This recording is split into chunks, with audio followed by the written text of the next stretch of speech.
সবুজ গালিচা আর ২২ জন জাদুকরের পায়ের কারিগরি।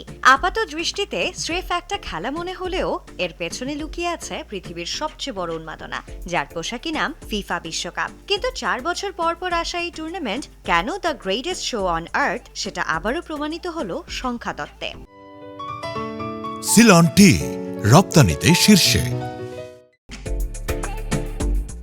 জনপ্রিয়তার সিংহাসনটা ফুটবল বিশ্বকাপ কতটা একচ্ছত্রভাবে দখল করে রেখেছে তা স্পষ্ট ফিফার সাম্প্রতিক পরিসংখ্যানে। ২০২২ সালের কাতার বিশ্বকাপ পুরো ১ মাস ধরে বুঁদ করে রেখেছিল পুরো বিশ্বকে। টেলিভিশন আর ডিজিটাল স্ক্রিন মিলিয়ে রেকর্ড ভেঙে ইতিহাসের সর্বোচ্চ ৫৪০ কোটি মানুষ চোখ রেখেছিলেন এই টুর্নামেন্টে।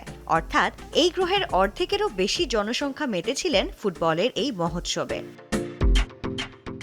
বৈশ্বিক জনপ্রিয়তার এই দৌড়ে ফুটবলের ধারে কাছেও নেই অন্য কোনো খেলা। সাইক্লিংয়ের বিশ্বমঞ্চ ট্যুর ডি ফ্রান্স ৩৫০ কোটি, কিংবা দক্ষিণ এশিয়ার প্রাণ আইসিসি ক্রিকেট বিশ্বকাপ ২৬০ কোটি দর্শক টানলেও ফুটবলের এই মহাসমুদ্রের কাছে তা যেন ম্লান। এমনকি শতাব্দী প্রাচীন অলিম্পিক গেমসের সর্বোচ্চ দর্শক সংখ্যাও ফুটবলের এই রাজকীয় আসরকে স্পর্শ করতে পারেনি। ফুটবলের এই একচেটিয়া আধিপত্য শুধু পুরুষ বিশ্বকাপেই সীমাবদ্ধ নয়, জনপ্রিয়তা আছে নারী বিশ্বকাপেও। শেষবার নারী বিশ্বকাপের দর্শক সংখ্যা ছুঁয়েছে প্রায় ২০০ কোটি।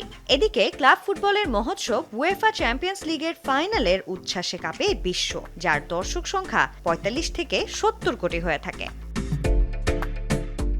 টাকা আর বিজ্ঞাপনের বাজারে আমেরিকার সুপার বোল কিংবা বাস্কেটবলের NBA ফাইনালস যতই গ্ল্যামার ছড়াক না কেন, কোটি কোটি মানুষের খাঁটি আবেগ আর উন্মাদনার বিচারে ফুটবল বিশ্বকাপের ধারে কাছেও নেই কেউ। Sanjana Ivy, Jamuna sports.